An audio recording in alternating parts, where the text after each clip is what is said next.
കേരളത്തിന്റെ പരിസ്ഥിതിയിൽ കഴിഞ്ഞ 300 വർഷത്തിനിടയിൽ സംഭവിച്ച മാറ്റങ്ങൾ എന്തെല്ലാമാണ്? പരിസ്ഥിതി എങ്ങനെയാണ് മാറ്റിമറിക്കപ്പെട്ടത്? ആരാണ് നേട്ടമുണ്ടാക്കിയതും ഇരകളാക്കപ്പെട്ടതും?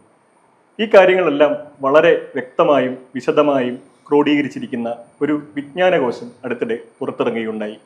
കേരളത്തിന്റെ പാരിസ്ഥിതിക ചരിത്ര വിജ്ഞാനകോശം. സർവ്വവിജ്ഞാനകോശം ഇൻസ്റ്റിറ്റ്യൂട്ടാണ് ഈ പുസ്തകം പുറത്തിറക്കിയിരിക്കുന്നത്. ഒരുപക്ഷെ രാജ്യത്ത് ആദ്യമായിരിക്കാം സംസ്ഥാനം ഔദ്യോഗികമായി ഒരു വിജ്ഞാനകോശം പുറത്തിറക്കുന്നത്. ഈ സർവ്വവിജ്ഞാനകോശം ഇൻസ്റ്റിറ്റ്യൂട്ട് പ്രസിദ്ധീകരിച്ച ഈ പുസ്തകത്തിൻ്റെ എക്സ്റ്റേണൽ എഡിറ്ററും ചരിത്രകാരനും എഴുത്തുകാരനുമായ ഡോക്ടർ സെബാസ്റ്റ്യൻ ജോസഫാണ് ഈ സംഭാഷണത്തിൽ നമുക്കൊപ്പം പങ്കുചേരുന്നത്. സ്വാഗതം സാർ.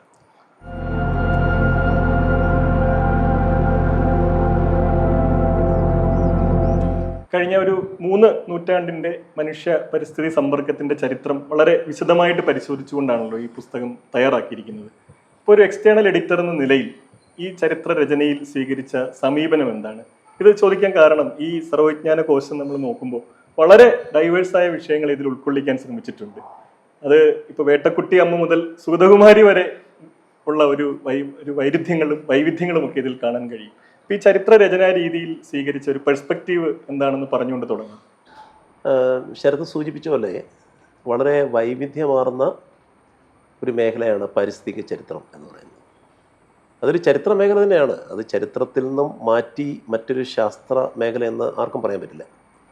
കാരണം അതിനകത്ത് പാരിസ്ഥിതിക ചരിത്രത്തിനകത്ത് രാഷ്ട്രീയമുണ്ട്, സാമൂഹികതയുണ്ട്, സംസ്കാരമുണ്ട്, ആശയപരമായ രീതിയിലുള്ള രാഷ്ട്രീയപരമായ രീതിയിലുള്ള പരിപ്രേക്ഷ്യങ്ങളൊക്കെ ഉണ്ട്. നമ്മുടെ സർവ്വവിജ്ഞാനകോശം ഇൻസ്റ്റിറ്റ്യൂട്ട് ഇറക്കിയിരിക്കുന്ന ഈ വിജ്ഞാനകോശം എന്ന് പറയുന്നത് തീമാറ്റിക് ആയിട്ടുള്ള വിഷയാടിസ്ഥാനപ്പെടുത്തിയുള്ള ഒരു എൻസൈക്ലോപീഡിയയാണ്.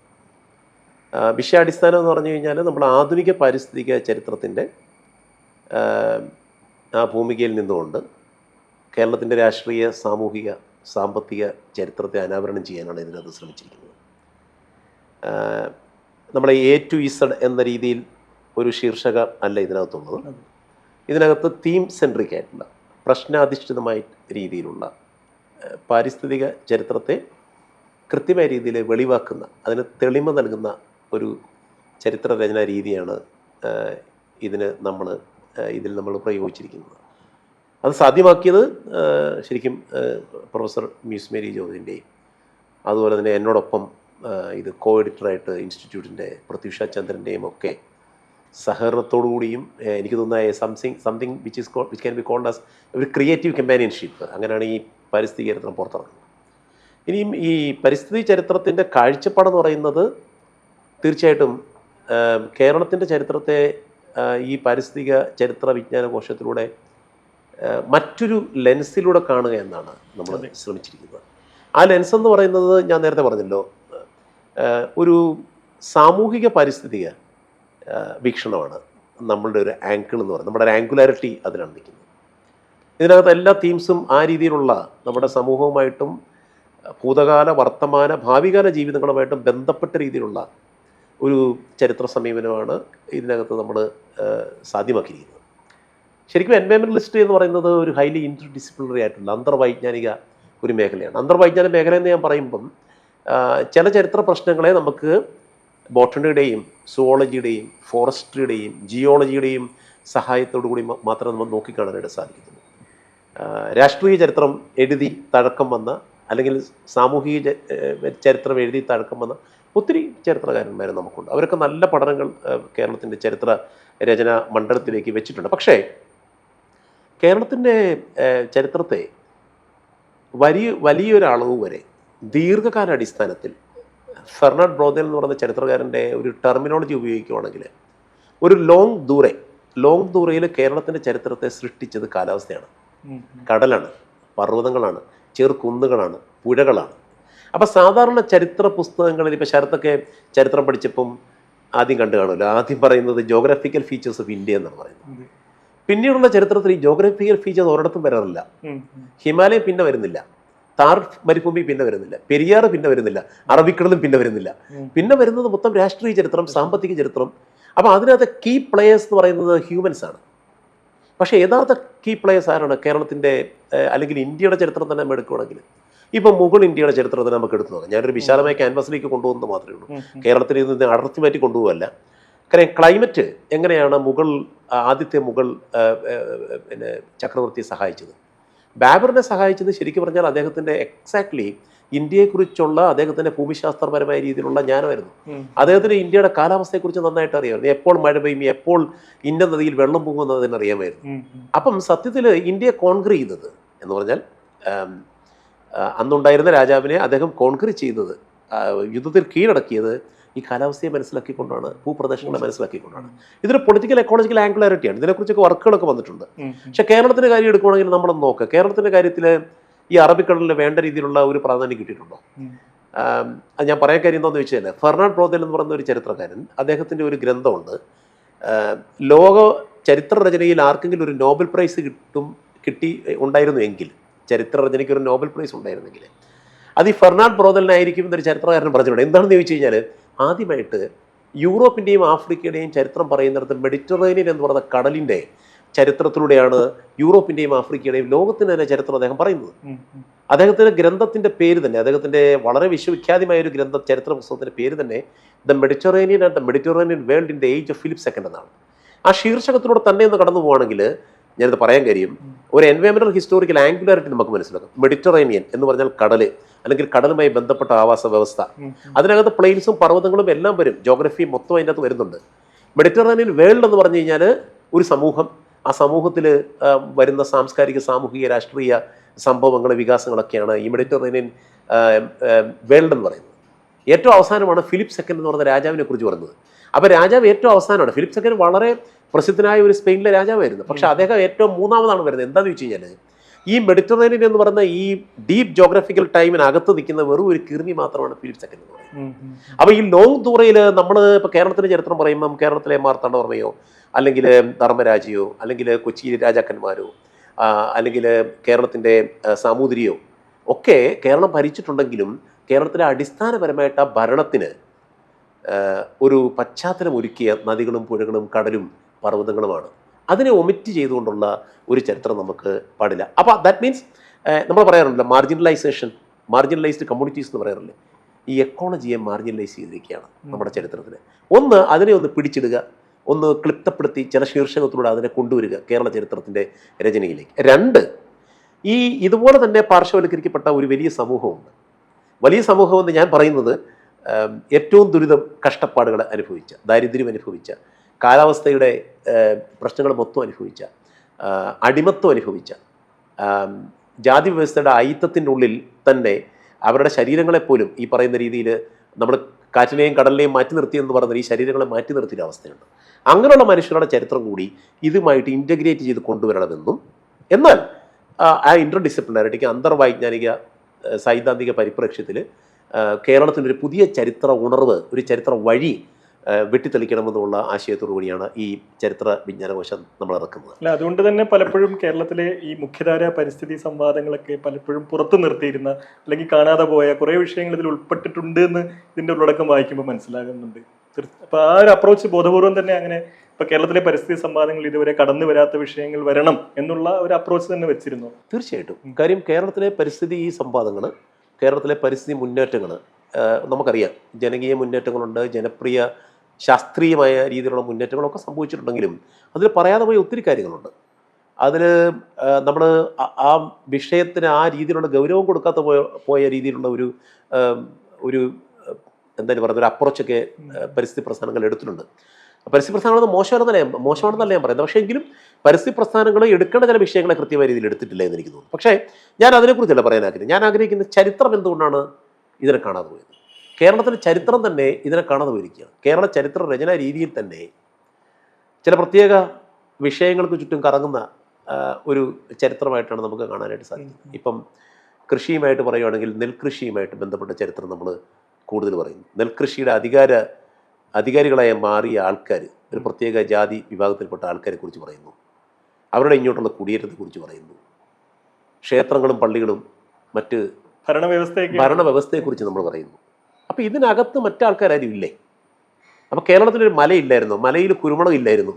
ഈ കുരുമുളകുമായിട്ട് ബന്ധപ്പെട്ട ചരിത്രത്തിലൂടെയാണ് കേരളം വിദേശ രാജ്യങ്ങളോട് ഏറ്റവും കൂടുതൽ ബന്ധപ്പെടുന്നത്. ഇപ്പോൾ അറബി രാജ്യമായിട്ടാണെങ്കിലും മെഡിറ്ററേനിയൻ അല്ലെങ്കിൽ പാശ്ചാത്യ യൂറോപ്യൻ രാജ്യങ്ങളുമായിട്ടാണ് നമ്മൾ ബന്ധപ്പെടുന്ന കുരുമുളകിലൂടെയാണ്. ഗ്രിറ്റ്ലാൻഡിലാണല്ലോ കുരുമുളക് കൂടുതൽ ഉണ്ടാകുന്നത്.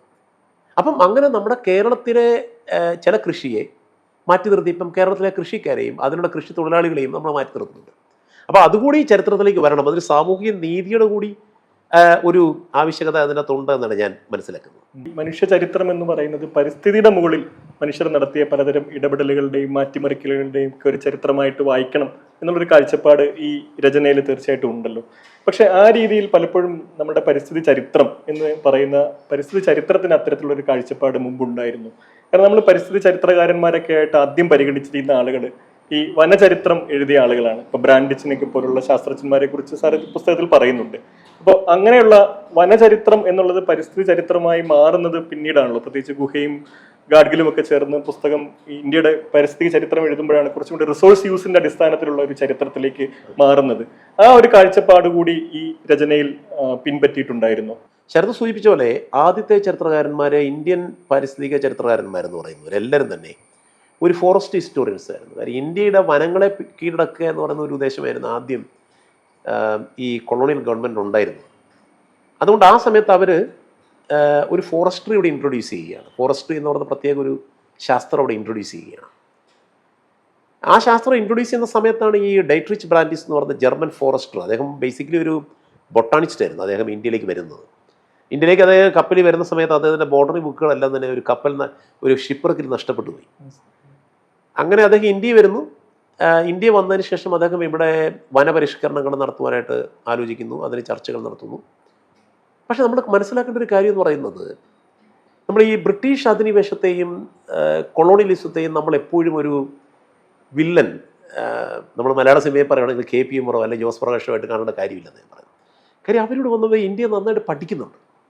ഡൈട്രിച്ച് ബ്രാൻഡിസിൻ്റെ പഠനം എന്ന് പറയുന്നത് ഇന്ത്യയിൽ ഉടനീളം ഉണ്ടായിരുന്ന സർപ്പക്കാവുകളെ കുറിച്ചിട്ട്, ദേവക്കാട്, ദേവരക്കാട് എന്നൊക്കെ പറയുന്നത്, നമ്മൾ ഈ സേക്രഡ് ഗ്രൗസ് എന്ന് പറയുന്നത്, അതിനെക്കുറിച്ച് ഏറ്റവും വിശദമായി ആദ്യം വലിയൊരു പഠനം നടത്തുന്ന ഡൈട്രിച്ച് ബ്രാൻഡിസാണ്. അദ്ദേഹം ഇന്ത്യയിൽ ഉടനീളം സഞ്ചരിക്കുകയാണ്, കാടുകളിലൂടെ സഞ്ചരിക്കുന്നു, ഗോത്രവർഗ്ഗക്കാരുമായിട്ട് അദ്ദേഹം സംസാരിക്കുന്നു, ഇടപഴകുന്നു. അങ്ങനെ അവരുടെ പരിസരത്ത് നിന്നുകൊണ്ട് ലൈഫ് വേൾഡ് നോളജിൽ നിന്നുകൊണ്ടും അദ്ദേഹം ഒരു കാഴ്ചപ്പാടുണ്ടാക്കിയെടുക്കുന്നുണ്ട്. അങ്ങനെയാണ് ആദ്യം അദ്ദേഹം ഈ ഒരു അനുഭവത്തിൽ നിന്നുമാണ് അദ്ദേഹം ഫോറസ്റ്റുകൾ റിസർവ് ചെയ്യണം എന്ന് ബ്രിട്ടീഷ് ഗവൺമെൻറ് വാദിക്കുമ്പോൾ അതിനെതിരായി വാദിക്കുന്ന ആളാണ് first inspector general of Indian forest, Dietrich Brandis. അദ്ദേഹം പറഞ്ഞു അങ്ങനെ ചെയ്യാൻ പറ്റില്ല. തീർച്ചയായിട്ടും ഈ വനത്തിൽ ജീവിക്കുന്ന ആൾക്കാർക്ക് അവർക്കൊരു അവകാശമുണ്ട്. ആ അവകാശം കൂടി നമ്മൾ മാനിച്ചുകൊണ്ട് വേണം ഈ വന നിയമങ്ങൾ ഉണ്ടാക്കേണ്ടത് എന്ന് വാദിച്ച ഒരാളാണ് ഡൈട്രിച്ച് ബ്രാൻഡിസിൻ്റെ. അദ്ദേഹത്തിൻ്റെ ഇന്ത്യൻ ഫോറസ്ട്രി എന്ന് പറയുന്ന പുസ്തകം ഒരു ചെറിയ പുസ്തകമാണ്. ആ പുസ്തകത്തിൽ വളരെ വിശദമായിട്ട് ഇന്ത്യയിലെ ഫോറസ്റ്റുകളെ കുറിച്ച് പറയുന്നുണ്ട്, ഇന്ത്യയിലെ പ്രത്യേക മണ്ണിനെക്കുറിച്ചും കാലാവസ്ഥയെക്കുറിച്ചും അദ്ദേഹം പറയുന്നുണ്ട്. രണ്ടാമത് വരുന്നൊരു പ്രധാനപ്പെട്ട ഫോറസ്റ്റ് ഓഫീസറുണ്ട്, അദ്ദേഹത്തിൻ്റെ പേര് ബെർത്തോൾഡ് റിബൻട്രോപ്പ് എന്നാണ്. ഫോറസ്ട്രി ഇൻ ബ്രിട്ടീഷ് ഇന്ത്യ എന്നാണ് അദ്ദേഹത്തിൻ്റെ പുസ്തകത്തിൻ്റെ പേര്. ബെർത്തോൾഡ് റിബൻട്രോപ്പിന് ശേഷം ഫോറസ്റ്റ് ഹിസ്റ്ററി തന്നെ വലിയൊരു ബുക്കും, ഒരു 3 വോളിയം ബുക്ക് എഴുതുന്ന ആളാണ് E.P. സ്നെബിംഗ് എന്ന് പറയുന്ന ഇന്ത്യൻ ഫോറസ്റ്റ് ഓഫീസർ. അദ്ദേഹം ടോപ്പ് ഓഫീസറാണ്. ഇവരെല്ലാം വളരെ വിശദമായ രീതിയിൽ ഇന്ത്യയിലെ കാടുകളെ കുറിച്ച് പഠിക്കുന്നുണ്ട്. അവർ അതിന് ഡേറ്റ ഉണ്ടാക്കിയെടുക്കുന്നുണ്ട്, വളരെ സയൻറ്റിഫിക് ആയിട്ട് തന്നെ. നമ്മൾ ഇന്നത്തെ നമ്മുടെ ഫോറസ്റ്റ് ഡിപ്പാർട്ട്മെൻറ്റ് പോലും ആധികാരികമായിട്ട് നോക്കുന്ന ഗ്രന്ഥങ്ങൾ ഇവരുടെയൊക്കെയാണ്. അതിനുശേഷം വലിയ കാര്യമായ ഗ്രന്ഥങ്ങൾ വരുന്നില്ല. പക്ഷേ ഒരു ടേൺ ടേബിൾ എന്നൊക്കെ പറയുന്നത് പോലെ, തെക്കോട്ട് പോകുന്ന വണ്ടി വടക്കോട്ട് സഞ്ചരിച്ചു എന്ന് പറയുന്നത് പോലെ ഒരു മാറ്റം ഉണ്ടാകുന്നുണ്ട്. ഇത്തരത്തിലുള്ള നോളജ് ഉണ്ടാക്കിയെടുത്ത ശാസ്ത്രീയ നോളജിനൊക്കെ തന്നെ ഗവൺമെൻറ്റിൻ്റെ യൂസിലേക്ക് വരുമ്പോൾ അത് സയൻറ്റിഫിക് ഫോറസ്ട്രിയുടെ ആംഗുലാരിറ്റിയിലല്ല അവർ കാണുന്നത്, കൊമേഴ്ഷ്യൽ ഫോറസ്ട്രിയാണ്. അവിടെ ലോജിക്ക് ബാഡൻ പോവലിൻ്റെ ലോജിക്കാണ്, അനക്സേഷനിസ്റ്റ് ലോജിക്കാണ്. നമ്മൾ പിടിച്ചടക്കിയാൽ ആ പിടിച്ചടക്കിയ പ്രദേശത്തെ ഫോറസ്റ്റും അവിടുത്തെ ജനങ്ങളും ഒക്കെ നമ്മുടെ സ്വത്താണ് എന്ന ഒരു ഹൈലി യൂട്ടിലിറ്റേറിയൻ ആയിട്ടുള്ള ഒരു കോൺസെപ്റ്റിലേക്കാണ് പിന്നീട് മാറുന്നത്. അതൊരു കൺവേർഷൻ എന്ന് പറയുന്നത്. അതുകൊണ്ട് ഈ ആദ്യത്തെ ഫോറസ്റ്റ് ഓഫീസേഴ്സ് അവരെഴുതിയ വനചരിത്രങ്ങൾ, അവരുടെ പ്രവർത്തനങ്ങൾ എല്ലാം തന്നെ ഒരു എന്താണ് പറയുന്നത്, ഇന്ത്യയിലെ കാടുകളെ നശിപ്പിക്കാൻ വേണ്ടി ഉണ്ടാക്കിയെടുത്ത ഒരു വന നിയമം അല്ലെങ്കിൽ വനപരിഷ്കാരങ്ങൾ എന്ന രീതിയിൽ നമ്മൾ കാണേണ്ട കാര്യമില്ല. പക്ഷേ അവിടെ അവർ കൃത്യമായ രീതിയിൽ ബ്യൂറോക്രാറ്റൈസേഷൻ ഉണ്ടാക്കിയെടുക്കുന്നുണ്ട്. അതുപോലെ ഇന്ത്യയുടെ ചരിത്ര രചനയിലെ ഏറ്റവും പ്രധാനപ്പെട്ട ഒരു പ്രശ്നം എന്ന് പറയുന്നത്, ഈ നമ്മൾ ഇന്ത്യയിലേക്ക് വന്ന ഇൻവേഡേഴ്സ് അല്ലെങ്കിൽ മുസ്ലിം ഇൻവേഡേഴ്സിനെ എപ്പോഴും പ്രതിസ്ഥാനത്ത് നിർത്തുന്ന ഒരു സംഗതി നാഷണലിസ്റ്റ് ഹിസ്റ്റോറിയൻസിൻ്റെ പല ചരിത്രങ്ങൾ നമുക്ക് കാണാറുണ്ട്. എന്ന് പറഞ്ഞു കഴിഞ്ഞാൽ കമ്മ്യൂണലായിട്ട് എഴുതുന്ന ചരിത്ര ഗ്രന്ഥങ്ങളിൽ ഇതിനകത്ത് ഒരു പ്രശ്നം ഇവർ പറയുന്നത് എന്താണെന്ന് ചോദിച്ചു കഴിഞ്ഞാൽ, വളരെ രൂക്ഷമായ രീതിയിലുള്ള വനനശീകരണം ഈ ഇൻവേഷൻസിൻ്റെ എല്ലാ സമയത്തുണ്ടായെന്ന് മുഹമ്മദൻ ഇൻവേഡേഴ്സ് എന്ന് പേരെടുത്താണ് ആര് പറയുന്നത്? ബ്രാൻഡിസ് പറയുന്നുണ്ട്, റിബൻട്രോപ്പ് പറയുന്നുണ്ട്, സ്റ്റെബിങ് പറയുന്നുണ്ട്. അപ്പോൾ ഇതിനകത്ത് പ്രതിസ്ഥാനത്ത് അഡ്മിനിസ്ട്രേറ്റീവ് ലോജിക്ക് എൻ്റെ അകത്തുണ്ടല്ലോ. ഈ അഡ്മിനിസ്ട്രേറ്റീവ് ലോജിക്കിൽ നമ്മൾ ഭിന്നിപ്പിച്ച് ഭരിക്കുക എന്ന് പറഞ്ഞ രാഷ്ട്രീയ ചരിത്രത്തിൽ കാണുന്ന ഒരു സംഗതി പാരിസ്ഥിതിക ചരിത്രത്തിലേക്കും കൊണ്ടുവരുവാനായിട്ടുള്ള ശ്രമം ഇവർ നടത്തിയിട്ടുണ്ട്, അറിഞ്ഞോ അറിയാതെയോ. പക്ഷെ എന്തായാലും അതിനകത്ത് തീർച്ചയായിട്ടും മേളിൽ നിന്നൊരു തീർച്ചയായിട്ടും ഒരു ഒരു ഒരു കൽപ്പന ഉണ്ടായിരിക്കുമല്ലോ. അതനുസരിച്ചുള്ള മാറ്റങ്ങൾ തീർച്ചയായിട്ടും അതിനെതിരെ പ്രതികരിക്കുന്ന ഒരു ചരിത്ര രചനാ രീതിക്കാണ് ഇന്ത്യയിലെ ചരിത്രകാരന്മാർ പിന്നീട് തുടക്കം കുറിക്കുന്നത്. അതിൽ ഏറ്റവും പ്രധാനപ്പെട്ട ചരിത്രകാരൻ എന്ന് പറയുന്നത്, തുടക്കം വെച്ച ചരിത്രകാരൻ രാമചന്ദ്ര ഗുഹയാണ്. അദ്ദേഹത്തിൻ്റെ ഒരു രീതിശാസ്ത്രം എന്ന് പറയുന്നത് ഹിസ്റ്ററി മാത്രമായിരുന്നില്ല, ഹിസ്റ്ററിയും സോഷ്യോളജിയും ചേർത്ത് അദ്ദേഹം ഹിസ്റ്റോറിക്കൽ സോഷ്യോളജി എന്ന് പറയുന്ന ഒരു സംയോജിപ്പിച്ച ഒരു ചരിത്ര രചനാ രീതി അദ്ദേഹം ഉണ്ടാക്കിയെടുക്കുകയും ആ രചനാ രീതിയിലൂടെയാണ് അദ്ദേഹം ഇന്ത്യയുടെ ഈ വനചരിത്രത്തെ അദ്ദേഹം നിർമ്മിക്കുന്നത്. അൺക്വൈറ്റ് വുഡ്സ് എന്ന് പറയുന്ന ഉത്തരാഖണ്ഡിലെ ഈ പ്രക്ഷോഭങ്ങളെ കുറിച്ചിട്ട്, ചിപ്കോ മൂവ്മെന്റിനെ കുറിച്ചിട്ട് അദ്ദേഹത്തിന്റെ ആദ്യത്തെ ഗ്രന്ഥം വരുന്നത്. അപ്പം അവിടെയാണ് ഒരു ഡിപ്പാർച്ചർ ഉണ്ടാകുന്നത്. ശരിക്കും അത് കഴിഞ്ഞതിന് ശേഷം 1993 this fissured land and ecological history of India എന്ന് പറഞ്ഞ പുസ്തകം മാധവ് ഗാഡ്ഗിലും രാമചന്ദ്ര ഗുഹയും ചേർന്ന് എഴുതുകയാണ്. ശരത്ത് നോക്കുകയാണെങ്കിൽ ഭയങ്കര രസകരമായിരിക്കും. കാര്യം മാധവ് ഗാഡ്ഗിൽ എന്ന് പറയുന്ന ആരും ഒരു എക്കോളജിക്കൽ മാത്തമാറ്റീഷ്യനാണ്, പാരിസ്ഥിതിക ഗണിതശാസ്ത്രജ്ഞനാണ്. അദ്ദേഹം വളരെ കൃത്യമായ രീതിയിൽ ഒരു തവളയെ കീറി കുടിക്കുന്ന രീതിയിൽ കൃത്യമായ രീതിയിൽ ഇന്ത്യയുടെ ഭൂമിശാസ്ത്രത്തെ, ഭൂപ്രദേശങ്ങളെ അദ്ദേഹം പഠിച്ചിട്ടുണ്ട്. രാമചന്ദ്ര ഗുഹയാണെങ്കിൽ ഒരു ഹിസ്റ്റോറിക്കൽ സോഷ്യോളജിസ്റ്റാണ്. അദ്ദേഹം ഒരു സബാൾട്ടൻ ഹിസ്റ്റോറി, ഇൻസൈഡർ ഔട്ട്സൈഡർ എന്ന രീതിയിൽ നിൽക്കുന്ന ഒരാൾ കൂടിയാണ്. അപ്പോൾ അങ്ങനെയുള്ള രണ്ടൊരു കോമ്പിനേഷനിലാണ് ഈ ഗ്രന്ഥം ഉണ്ടാകുന്നത്. അവിടെയാണ് മോഡ് ഓഫ് റിസോഴ്സ് യൂസ് എന്ന് പറയുന്ന ഒരു വലിയ ഫ്രെയിംവർക്ക് ഇന്ത്യയുടെ പാരിസ്ഥിതിക ചരിത്ര പഠനത്തിന് വേണ്ടി അവർ മുന്നോട്ട് വരുന്നത്. ഒന്നാമത്തെ സ്റ്റേജ് എന്ന് പറയുന്നത് ഹണ്ടിങ് ഗാദറിങ് പീപ്പിളാണ്, രണ്ടാമത് നൊമാഡിക് പാസ്റ്ററൽസ് ആണ്, മൂന്നാമത് സെറ്റിൽഡ് അഗ്രികൾച്ചറാണ്, നാലാമത് ഇൻഡസ്ട്രിയൽ മോഡാണ്. ഈ 4 മോഡിലൂടെ സഞ്ചരിക്കുമ്പോൾ ഇന്ത്യയിൽ ഉണ്ടാകുന്ന പാരിസ്ഥിതിക തകർച്ച എന്ന് പറയുന്നത് ഈ 4ാമത്തെ മോഡിൽ വരുമ്പോഴാണ് അത് ഒരു ഹോക്കി സ്റ്റിക്ക് രീതിയിൽ വളരെ സ്റ്റീപ്പായിട്ട് നമ്മളൊരു ഗ്രേറ്റ് ആക്സിലറേഷൻ എന്നൊക്കെ പറയുന്നത് പോലെ മേളിലേക്ക് കയറി പോകുന്നതും ഇന്ത്യയുടെ ഏറ്റവും പ്രധാനപ്പെട്ട പ്രകൃതി വിഭവങ്ങളെല്ലാം തന്നെ നശീകരണത്തിന് അല്ലെങ്കിൽ യൂട്ടിലൈസേഷന്, ഒരു ഇൻഡസ്ട്രിയൽ ക്യാപിറ്റലിസ്റ്റ് ലോജിക്കിലുള്ള ഉപയോഗത്തിന് പാത്രമാകുന്നതുമാണ് ഇവരുടെ കണ്ടെത്തൽ ഈ ഫിഷർലാൻഡിൽ. പക്ഷേ ഇതിനുശേഷം ധാരാളം ചരിത്രകാരന്മാർ ഇന്ത്യൻ പാരിസ്ഥിതിക ചരിത്രം എഴുതുന്നുണ്ട്. അതിൽ ഏറ്റവും സുത്യർഹമായ, ഞാൻ ഏറ്റവും കൂടുതൽ ഇഷ്ടപ്പെടുന്ന ഒരു ചരിത്രം എന്ന് പറയുന്നത് 132 പേജുള്ള ഇന്ത്യാസ് എക്കോളജിക്കൽ ഹിസ്റ്ററി എന്ന് പറയുന്നൊരു ഗ്രന്ഥമാണ്. ആ ഗ്രന്ഥം എഴുതിയ ആളെന്ന് പറയുന്നത് നമ്മൾ ചിലപ്പം അങ്ങനെ ഒരു ചരിത്രകാരൻ ഈ പുസ്തകം എഴുതിയിട്ടുണ്ടെന്ന് പലർക്കും അറിയില്ല.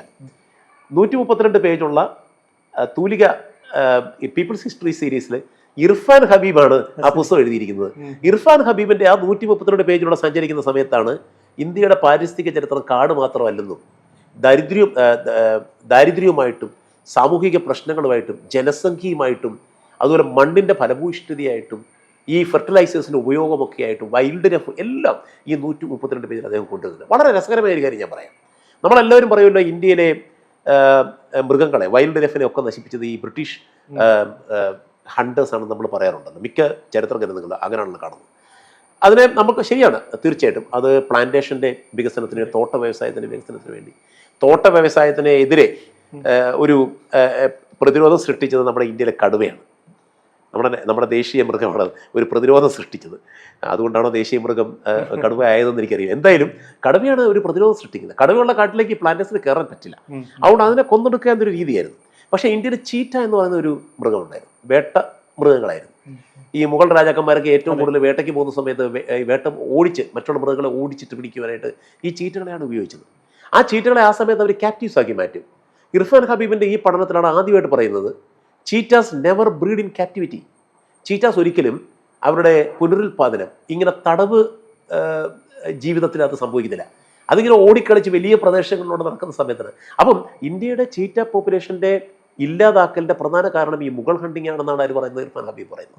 അപ്പോൾ പ്രീ കൊളോണിയൽ പീരീഡിലും ഈ ഹണ്ടിങ്ങും ഇത്തരത്തിലുള്ള വനനശീകരണങ്ങളും വന്യജീവി നശീകരണവും ഒക്കെ സംഭവിച്ചിട്ടുണ്ടെന്ന് നമുക്ക് കാണേണ്ടി വരും. പക്ഷെ വളരെ ഓർഗനൈസ്ഡ് ആയിട്ടുള്ള ശാസ്ത്രീയ വനപരിപാലനത്തിൻ്റെ പേരിൽ അല്ലെങ്കിൽ അതിൻ്റെ മറവിൽ ഒരു ഡിപ്പാർട്ട്മെൻറ്റിൻ്റെ, ഒരു ബ്യൂറോക്രാറ്റിക് വലിയൊരു സിസ്റ്റത്തിൻ്റെ പിൻബലത്തോടു കൂടി ഇന്ത്യയുടെ പരിസ്ഥിതിയെ, ഇന്ത്യയുടെ കാടുകളെ, ഇന്ത്യയുടെ മൃഗങ്ങളെ, വന്യജീവി സമ്പത്തിനെ, വനസമ്പത്തിനെ കൃത്യമായ രീതിയിൽ മെഷർഡായിട്ട് എക്സ്പ്ലോയിറ്റ് ചെയ്യുവാനായിട്ട്, ചൂഷണം ചെയ്യുവാനായിട്ട് സാധിച്ചു ബ്രിട്ടീഷ് ഗവൺമെൻറ്. അതിനകത്ത് നമ്മൾ പറയുവാണെങ്കിൽ ഇപ്പം ഇർഫാൻ ഹബീബ്, അതുപോലെ തന്നെ മഹേഷ് ശങ്കരാജൻ, നീലാദ്രി ഭട്ടാചാര്യ, അജയ് സ്കറിയ ഹൈബ്രിഡ് ഹിസ്റ്ററീസ് എന്ന് പറയുന്ന ഗ്രന്ഥത്തിൽ ആദ്യമായിട്ട് ഇന്ത്യയിലെ ഗോത്രവർഗ്ഗക്കാരെ കുറിച്ചിട്ട്, ഇന്ത്യയിലെ ട്രൈബൽസിനെ കുറിച്ചിട്ട് പഠിക്കണമെന്നുണ്ടെങ്കിൽ നമ്മൾ ഈ കാണുന്ന ആർക്കൈവൽ രേഖകൾ മാത്രം പോരാ എന്നും അത് ഓറൽ ഹിസ്റ്ററിയിലൂടെ, ഓറൽ ടെസ്റ്റിമണിയിലൂടെയും ഓറൽ ട്രഡീഷൻസിലൂടെയും പഠിക്കണമെന്ന് തെളിയിച്ച ഒരു ചരിത്രകാരനാണ് അജയ് സ്കറിയ. അദ്ദേഹത്തിൻ്റെ ഹൈബ്രിഡ് ഹിസ്റ്ററീസിനകത്ത് വളരെ വ്യക്തമായ രീതിയിൽ ഈ ഓറൽ ഹിസ്റ്ററിയുടെ ഒരു യൂസ് എൻവയോൺമെൻറ്റൽ ഹിസ്റ്ററിക്ക് അദ്ദേഹം കാണിച്ചിരുന്നത്. ദ ഗ്രേറ്റ് അഗ്രേറിയൻ കോൺക്വസ്റ്റ് എന്ന് പറയുന്ന ഗ്രന്ഥത്തിൽ കൃഷിയുടെ വ്യാപനത്തിൻ്റെ ഒരു പാരിസ്ഥിതിക മാനമാണ് നീലാദ്രി ഭട്ടാചാര്യ മുന്നോട്ട് വന്നത്. അങ്ങനെ ധാരാളം ഗ്രന്ഥങ്ങൾ ഇന്ത്യയുടെ പാരിസ്ഥിതിക ചരിത്രത്തെക്കുറിച്ച് ഉണ്ടായിട്ടുണ്ട്. കാട്ടിൽ നിന്നും അല്ലെങ്കിൽ വനത്തിൽ നിന്നും ഇപ്പോൾ പൊല്യൂഷനെ കുറിച്ചും അല്ലെങ്കിൽ സ്മോക്കിനെ കുറിച്ചിട്ടും, കൽക്കട്ടയിലെ നഗരവികസനത്തിനെ കുറിച്ചിട്ടും, AQI ഇൻഡെക്സുകളെ കുറിച്ചിട്ടും ഒക്കെയുള്ള പഠനങ്ങൾ ഇപ്പോൾ പുതിയ പഠനങ്ങൾ ഉണ്ടായി വരുന്നു. ചരിത്ര പഠനത്തിൽ ആർക്കൈവുകൾക്ക് വലിയ പ്രാധാന്യമുണ്ടല്ലോ. അപ്പോൾ കേരളത്തിൻ്റെ പാരിസ്ഥിതിക ചരിത്ര രചനയിൽ സഹായകമായ ആർക്കൈവുകൾ എന്താണ്? ഇപ്പോൾ ബ്രിട്ടീഷ് സർജൻസ് ഒക്കെ എഴുതിയ പല ബാഫേലിൻ്റെയൊക്കെ പുസ്തകങ്ങളുണ്ട്, മലബാർ മാനുവലുണ്ട്, ഹോർത്തൂസ് മലബാറിക്കസ് ഉണ്ട്. അങ്ങനെ ഒരു കൊളോണിയൽ കാലഘട്ടത്തിൽ നമുക്ക് കുറേ പുസ്തകങ്ങളൊക്കെ ലഭ്യമാണ്. ഒരു പോസ്റ്റ് കൊളോണിയൽ കാലത്ത് എന്തൊക്കെയായിരുന്നു ആർക്കൈവ്സ് എന്നുള്ള രീതിയിൽ ഈ പുസ്തകത്തെ രചനയ്ക്ക് വേണ്ടി ആശ്രയിച്ചിട്ടുള്ളത്? അല്ലെ പൊതുവെ ഒരു പരിസ്ഥിതി ചരിത്രകാരൻ എന്ന രീതിയിൽ എന്താണ് നമ്മളുടെ ആർക്കൈവ്സ്, നമ്മളുടെ ചരിത്രം, പാരിസ്ഥിതിക ചരിത്രം പഠിക്കാൻ വേണ്ടി നമുക്ക് എന്താണ് ഉള്ളത്? നമ്മൾ കൊളോണിയൽ കാലഘട്ടത്തെക്കുറിച്ച് പഠിക്കുവാനാണ് നേരത്തെ ശരത്ത് പറഞ്ഞ പോലെ ധാരാളം റെക്കോർഡുകളുണ്ട്, റിപ്പോർട്ടുകളുണ്ട്. കാരണം ഡോക്യുമെൻറ്റുകളെ സൃഷ്ടിച്ചുകൊണ്ടാണ് വനങ്ങളെ കണ്ടെത്തിയത്. ഈ ഡോക്യുമെൻറ്റുകളെ സൃഷ്ടിച്ചുകൊണ്ട് തന്നെയാണ് ഈ വനപരിപാലനവും അല്ലെങ്കിൽ ശാസ്ത്രീയ വനപരിപാലനവും വനനശീകരണവും ഒരേ തട്ടിലവർ നടത്തിയത്. അതിനെക്കുറിച്ച് ധാരാളം ഡോക്യുമെൻറ്റ്സ് നമുക്കുണ്ട്. ഫോറസ്റ്റ് റിപ്പോർട്ട്സ് ഉണ്ട്, കൺസർവേറ്റീവ്സ് റിപ്പോർട്ട്സ് ഉണ്ട്, സീക്രട്ട് കോൺഫിഡൻഷ്യൽ റിപ്പോർട്ട്സ് ഉണ്ട്, സെക്രട്ടറി ഓഫ് സ്റ്റേറ്റിൻ്റെ റിപ്പോർട്ടുകളുണ്ട്. ഓരോ കൊളോണിയൽ ഫോറസ്റ്റ് ഡിപ്പാർട്ട്മെൻറ്റിൻ്റെ വർഷക്കണക്കിനനുസരിച്ചുള്ള റിപ്പോർട്ടുകൾ വളരെ കൃത്യമായ രീതിയിൽ അടുക്കും ചിട്ടിയോടും കൂടി കൺസർവ് ചെയ്ത് വെച്ചിട്ടുണ്ട്. ആ രീതിയിലുള്ള റിപ്പോർട്ടുകളെല്ലാം തന്നെ ഇപ്പോഴും ഉണ്ട്. നമ്മുടെ പോസ്റ്റ് കൊളോണിയൽ പീരീഡിലേക്ക് വരുമ്പോൾ ഒരു പ്രധാന പ്രശ്നം എന്ന് പറയുന്നത് ആർക്കൈവുകളുടെയൊക്കെ ഒരു പിടിപ്പില്ലായ്മ, അല്ലെങ്കിൽ ഈ പുരാരേഖകൾ സൂക്ഷിക്കുന്നതിലുള്ള നമ്മളുടെ ഒരു കഴിവുകളൊക്കെ ഇതിൽ പ്രതിഫലിക്കുന്നുണ്ട്. നമുക്ക് കൃത്യമായ രീതിയിലുള്ള രേഖകളെല്ലാം തന്നെ പലയിടത്തും നമുക്ക് കിട്ടുന്നില്ല. ഈ പരിസ്ഥിതിയെ സംബന്ധിച്ചുള്ള റെക്കോർഡ്സ് ആ രീതിയിൽ ലഭ്യമാണോ കേരളത്തിൽ? തീർച്ചയായിട്ടും പരിസ്ഥിതിയെ സംബന്ധിച്ച് ധാരാളം റെക്കോർഡുകളുണ്ട്. ഫോർ എക്സാമ്പിൾ, ഇപ്പം നമ്മളിപ്പം പോസ്റ്റ് കൊളോണിയൽ പീരീഡ് നമ്മൾ എടുക്കുകയാണെങ്കിൽ നമ്മുടെ അഗ്രികൾച്ചർ ഡിപ്പാർട്ട്മെൻറ്റ് അതിൻ്റെ റിപ്പോർട്ടുകളുണ്ടല്ലോ. കൃഷി വികസനം, കൃഷിയുമായിട്ട് ബന്ധപ്പെടുത്തിയുള്ള രേഖകൾ, അഗ്രേറിയൻ പോളിസിയാണ്. നമ്മുടെ ജലസേചന ഡിപ്പാർട്ട്മെൻറ്റുമായിട്ട് ബന്ധപ്പെടുത്തിയിട്ടുള്ള റിപ്പോർട്ടുകൾ, നമ്മുടെ ജലത്തിൻ്റെ ദൗർലഭ്യത്തെക്കുറിച്ചുള്ള റിപ്പോർട്ടുകൾ. 3 നമ്മളുടെ എൻവയോൺമെൻറ്റൽ ഡിപ്പാർട്ട്മെൻറ്റിൻ്റെ റിപ്പോർട്ടുകളുണ്ട്. പരിസ്ഥിതി ഡിപ്പാർട്ട്മെൻറ്റുകളുടെ റിപ്പോർട്ടുകൾ ധാരാളമുണ്ട്. കേരളത്തിലെ നഗരവികസനത്തെക്കുറിച്ചും വരുന്ന പ്രശ്നങ്ങളെക്കുറിച്ചിട്ടും പൊല്യൂഷനെ കുറിച്ചിട്ടും പുഴകളെക്കുറിച്ചുള്ള റിപ്പോർട്ടുകളുണ്ട്. ധാരാളം റിപ്പോർട്ടുകൾ. സാൻഡ് മൈനിങ്ങിനെ കുറിച്ചുള്ള റിപ്പോർട്ടുകളുണ്ട്. ഉദാഹരണം പറയുകയാണെങ്കിൽ നമ്മുടെ മെറ്റീരിയോളജിക്കൽ റിപ്പോർട്ട്സ്, നമ്മുടെ മഴയുടെ തോതിനെക്കുറിച്ച് കൃത്യമായ റിപ്പോർട്ടുകൾ നമുക്ക് കിട്ടുന്നുണ്ട്. അങ്ങനെയുള്ള ശാസ്ത്രീയമായിട്ടുള്ള ധാരാളം റിപ്പോർട്ടുകൾ നമുക്കുണ്ട്. നമുക്കിവിടെ ഉണ്ടാകുന്ന ഭൂചലനങ്ങളെക്കുറിച്ചുള്ള റിപ്പോർട്ടുകളുണ്ട്. സെൻറ്റർ ഫോർ എർത്ത് സയൻസസ് ചെല്ലുവാണെങ്കിൽ നമുക്ക് അത്തരത്തിലുള്ള റിപ്പോർട്ടുകൾ നമുക്ക് കിട്ടും. ഇങ്ങനെ വലിയൊരു ആർക്കൈവ് തീർച്ചയായിട്ടും ഉണ്ട്. രണ്ടാമത് നമുക്ക് ഉള്ള ഒരു സാധ്യത എന്ന് പറയുന്നത് സാറ്റലൈറ്റ് ഇമേജുകളാണ്. തീർച്ചയായിട്ടും സാറ്റലൈറ്റ് ഇമേജുകളിലൂടെ നമുക്ക് കേരളത്തിൻ്റെ ഭൂപ്രദേശത്ത് വരുന്ന മാറ്റങ്ങളെ, ഇപ്പം ലാൻഡ് യൂസ് മാറ്റങ്ങളെ നമുക്ക് കൃത്യമായ രീതിയിൽ പഠിക്കാനായിട്ട് സാധിക്കും. എത്ര വർഷത്തേക്ക് നമുക്ക്? ഞാൻ പറഞ്ഞത് ഇപ്പോൾ ഈ ഗൂഗിൾ എർത്ത് അതിൻ്റെ ഇമേജുകളോ ഉള്ള ആ സമയം മുതൽ നമുക്ക് കൃത്യമായിട്ട് അതിനെക്കുറിച്ച് പഠിക്കാൻ പറ്റും. പക്ഷേ HGS എന്ന് പറയുന്ന ഒരു പുതിയൊരു സോഫ്റ്റ്വെയർ ടെക്നോളജി ഉണ്ട്, ഹിസ്റ്റോറിക്കൽ ജിയോഗ്രാഫിക് ഇൻഫർമേഷൻ സിസ്റ്റം എന്ന് പറയും. അതിനകത്തൊരു സോഫ്റ്റ്വെയർ റബ്ബർ ഷീറ്റ് മാപ്പിംഗ് എന്ന് പറയും, ലെയറിംഗ് ടെക്നോളജിയാണ്. അതായത് നമുക്ക് 1950 ഒരു മാപ്പ് കിട്ടുകയാണെങ്കിൽ 1950 ഒരു പ്രദേശത്തിൻ്റെ മാപ്പിൽ നിന്നും 2026 വരെയുള്ള ആ പ്രദേശത്ത് വന്നിരിക്കുന്ന മാറ്റങ്ങളെ കുറിച്ചിട്ട് നമുക്ക് ഗൂഗിൾ മാപ്പിങ്ങിലൂടെ നമുക്ക് പഠിക്കാനായിട്ട് സാധിക്കും. നമുക്ക് കിട്ടുന്ന അന്നുള്ള ആർട്ടിഫിഷ്യൽ ഇന്റലിജൻസിന്റെ സഹായമല്ല, ശരിക്കും ഈ സാറ്റലൈറ്റ് ഇമേജറീസിന്റെ തന്നെ സഹായത്തോടുകൂടി കൃത്യമായ രീതിയിൽ നമുക്ക് അതിനെ പഠിക്കുവാനായിട്ട് സാധിക്കും. അതിലിപ്പം വിദേശ രാജ്യങ്ങളിലൊക്കെ ധാരാളം യൂസ് ചെയ്യുന്ന ഒരു ടെക്നോളജിയാണ് HGIS ടെക്നോളജി എന്ന് പറയുന്നത്, ഹിസ്റ്റോറിക്കൽ ജിയോഗ്രാഫിക് ഇൻഫർമേഷൻ ടെക്നോളജി എന്ന് പറയുന്നത്. ചരിത്രകാരന്മാരാണോ പൊതുവെ? ചരിത്രകാരന്മാരെ, എൻവയോൺമെന്റൽ ഹിസ്റ്റോറിയൻസ്, ക്ലൈമറ്റ് ഹിസ്റ്റോറിയൻസ് ഒക്കെയാണ് അത് യൂസ് ചെയ്യുന്നത്, ലാൻഡ്സ്കേപ്പിന്റെ ചേഞ്ചിനെ കുറിച്ച് പഠിക്കാനായിട്ട്. ഇപ്പം മൂന്നാറിലെ ഒരു മാപ്പ് നമുക്ക് 1956 കിട്ടുകയാണ്, 60 കിട്ടുകയാണെങ്കിൽ അത് കഴിഞ്ഞിട്ട് നമ്മൾ 2026 വരുന്ന സമയത്തുള്ള ഈ മാറ്റങ്ങളെ കുറിച്ച് നമുക്ക് വ്യക്തമായിട്ട് പഠിക്കുവാനായിട്ട് സാധിക്കും. ഇത് നമ്മുടെ സാങ്കേതിക വിദ്യയുടെ ഈ GIS ടെക്നോളജിയുടെ വലിയൊരു ഹെൽപ്പാണ്. അത് ശരിക്കും പറഞ്ഞാൽ ചരിത്രകാരന്മാർ ഉപയോഗിക്കണം, പരിസ്ഥിതി ചരിത്രകാരന്മാർ. അങ്ങനെ എത്ര പേര് ഉപയോഗിക്കുന്നുള്ള ഒരു സംഗതി നമുക്ക് ഇന്നത് വരുന്നുണ്ട്. ഈ അടുത്ത കാലത്ത് FIUGPക്ക് ഈ 4 വർഷ ഡിഗ്രി സ്റ്റുഡൻസിന് ട്രോപ്പിക്കൽ ഇൻസ്റ്റിറ്റ്യൂട്ട് ഓഫ് എക്കോളജിക്കൽ സയൻസസിൽ ഞാനിപ്പോൾ വർക്ക് ചെയ്യുന്ന ഇൻസ്റ്റിറ്റ്യൂട്ടിൽ ഈ HGIS നമ്മൾ ട്രെയിനിങ് കൊടുത്തായിരുന്നു. എൻവയോൺമെൻറ്റൽ സയൻസസിൽ ഒരു ഫാക്കൽറ്റി വന്നാണ് ക്ലാസ്സുകൾ എടുത്തത്. അപ്പോൾ കുട്ടികൾ എംപവേർഡ് ആവുകയാണ്. നമുക്ക് ഏതെങ്കിലും ഒരു പഴയ മാപ്പ് കിട്ടുകയാണെങ്കിൽ ആ മാപ്പിൽ നിന്നും നമ്മൾ ഗണിച്ചെടുത്ത് മാറ്റങ്ങൾ നമുക്ക് കണ്ടെത്താനായിട്ട് സാധിക്കത്തില്ലല്ലോ. അപ്പോൾ കൃത്യമായിട്ട് ശാസ്ത്ര സാങ്കേതിക സംവിധാനങ്ങൾ ഉപയോഗിച്ച് നമുക്കത് കണ്ടെത്താനായിട്ട് സാധിക്കും. ഇനി ഞാൻ ചരിത്രത്തിലുള്ള വളരെ കൗതുകമുള്ള ഒരു കാര്യം കൂടി പറയാം. ഇത്തരത്തിൽ GIS മാപ്പ് ഈ പറഞ്ഞ രീതിയിലുള്ള റബ്ബർ ഷീറ്റ് ടെക്നോളജി ഇല്ലാതിരുന്ന സമയത്ത്, റബ്ബർ ഷീറ്റ് മാപ്പിംഗ് ടെക്നോളജി ഇല്ലാതിരുന്ന സമയത്ത് 2010-11 കാലഘട്ടത്തിലാണെന്ന് ഞാൻ UC കോളേജിൽ പഠിക്കുന്ന സമയത്ത്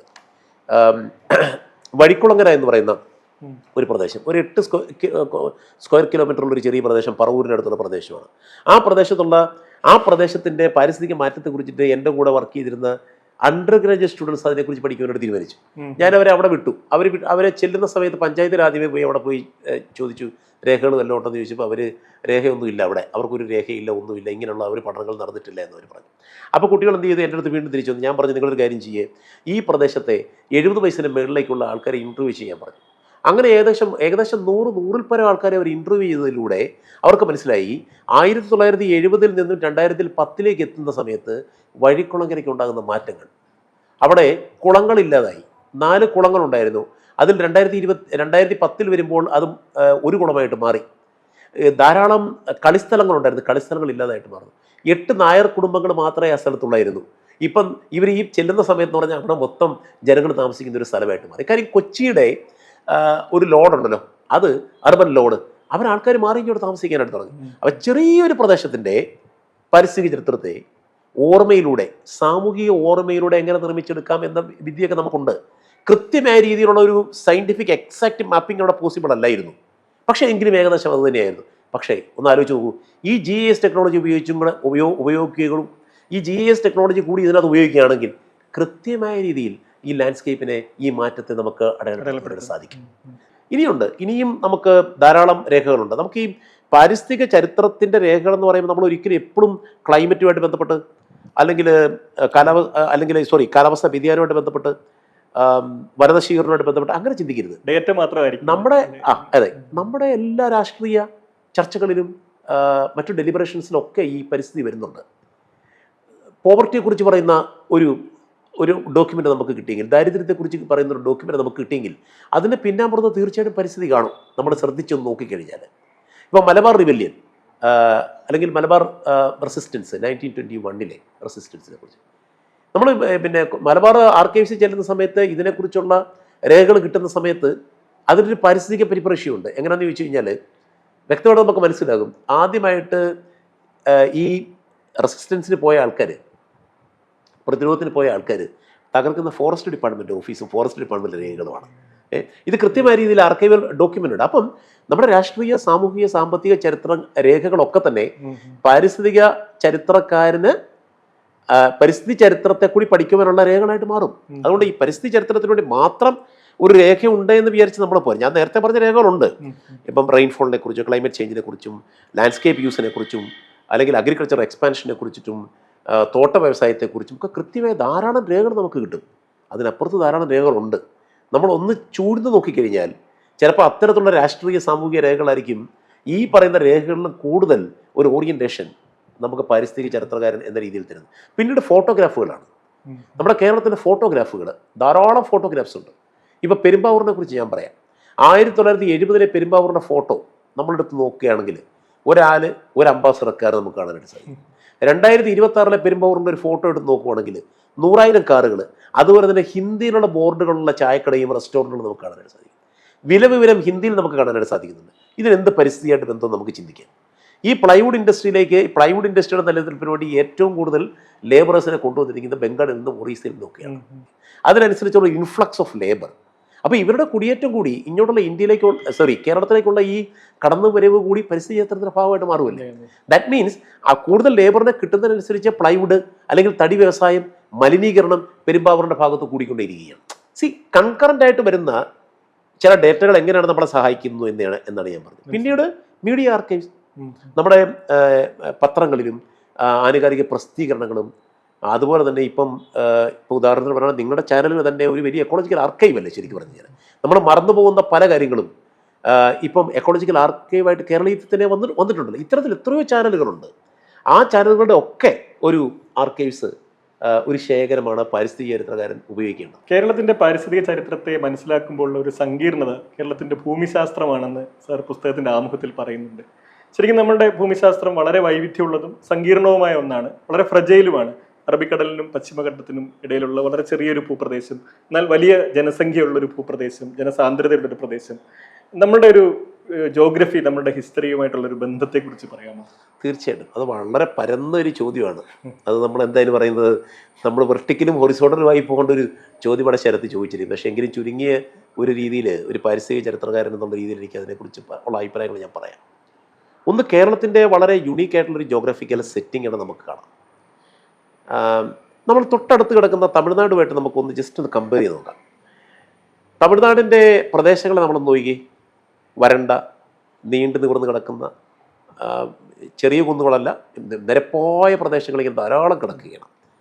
ഈ പ്രദേശങ്ങളിലൊക്കെ തമിഴ്നാടിൻ്റെ ചരിത്രത്തിലൂടെ നമ്മൾ നോക്കുകയാണെങ്കിൽ കാണാൻ നമുക്ക് സാധിക്കുന്ന വലിയ ഭരണകൂടങ്ങൾ, കേന്ദ്രീകൃത ഭരണകൂടങ്ങൾ തമിഴ്നാട്ടിൽ വളർന്നു വന്നിട്ടുണ്ട്. അല്ലെങ്കിൽ തമിഴകം എന്ന് പറഞ്ഞ സ്ഥലത്ത് വളർന്നു വന്നിട്ടുണ്ട്. ചോള, പാണ്ഡ്യ കിങ്ഡംസ് ഒക്കെ അവിടെ വളർന്നു വന്നിട്ടുണ്ട് അല്ലേ. ശരിക്കും ക്ഷേത്ര കേന്ദ്രീകൃതമായ വലിയൊരു സംസ്കാരം തമിഴ്നാട്ടിലില്ലേ? തീർച്ചയായിട്ടും ഉണ്ട്. നമ്മൾ ജസ്റ്റ് ഈ പശ്ചിമഘട്ടം കടന്ന് നമ്മൾ ഇപ്പുറത്തേക്ക് വരുമ്പോൾ വളരെ വിഭിന്നമായ രീതിയിലുള്ളൊരു ചരിത്രമല്ലേ നമുക്ക് കാണുവാനുള്ളത്.